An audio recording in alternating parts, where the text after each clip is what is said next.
Welcome. I am the Frail Blaze. Today's story is Don't Stop Watching. Dear Martha, let me start off by saying that I don't believe in things like ghosts, curses, or demons. You can attest to that. But I also can't quite explain what happened on the night of November 5th, 2015. You might be confused at this part, since I don't usually tell anyone about my childhood.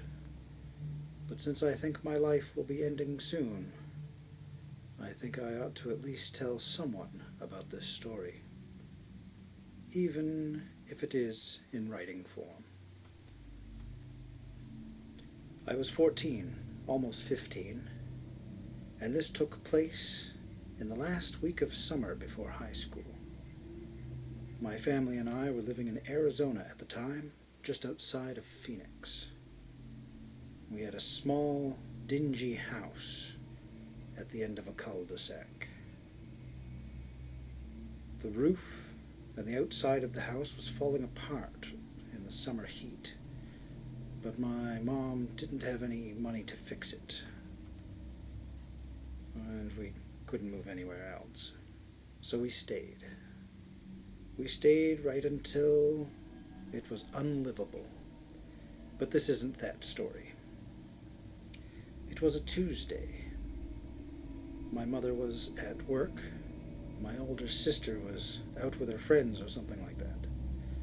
So it was just me in the house, along with our dog, George. He's important to this story later, but first I'll tell you what I was doing. I was in the living room, sitting on the couch, watching a movie. I had a bowl of popcorn next to me. George was laying at my feet.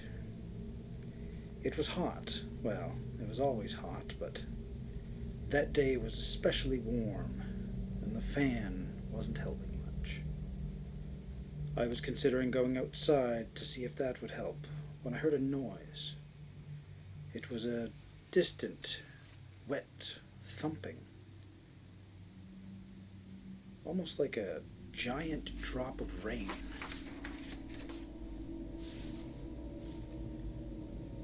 I knew I wasn't imagining things because the dog clearly heard it too. His ears perked up and he looked at me as if to ask, what was that? I paused my movie and got off the couch. The air was stuffy and all I could smell was my own sweat mixed in with the saltiness of the popcorn. "Who's there?" I called. There was no answer. And George went right back to laying down, so I figured it came from outside. I was wrong. Because the next time I heard the thump, it sounded like it came from behind me. I paused the movie again and went to turn, only for something sticky and wet to grab either side of my head and turn it back towards the TV. It was a cool weight on my head, and I could feel cool water running down my neck. But I could also feel it breathing against my skin as it whispered, "Don't stop watching." I was frozen in terror as the TV flickered, changing my movie from something mindless and fun to something horrifying. The characters started to bleed out on screen. One of them took an axe, and the living room was filled with the sound of crunching bone as it hacked off fingers of the youngest character.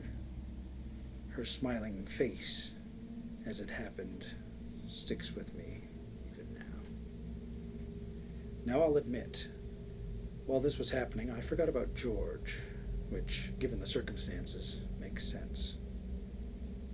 So, when he growled and that wet, sticky weight was removed from my head, I almost didn't process it at first. But when I did, I turned to see my brave little dog latched onto the leg of what I can only describe as an old woman drenched in water. She was dropping onto the floor and screaming her head off as she tried to dislodge him. Her head turned to me, and I remember that she had no eyes. Giant, gaping holes where her eyes should have been, as she screamed at me to look back at the TV. I didn't. I simply stared at George, continuing to attack her, until she eventually faded right there in front of me. I looked back at the TV. The movie was normal again. George died 2 weeks after this happened from water in his lungs. I miss that dog. I miss him every day, and I know that without him around, she'll come back. I've been seeing her out of the corner of my eye, standing in the hallway or in the doorway to my bedroom. That's why I'm writing you this letter, Martha, instead of sending an email or just calling you.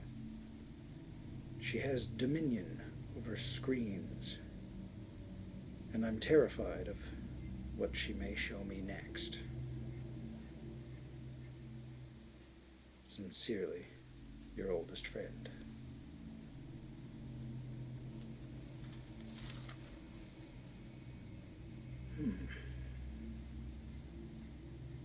An interesting tale. Let me know what you thought in the comments beneath.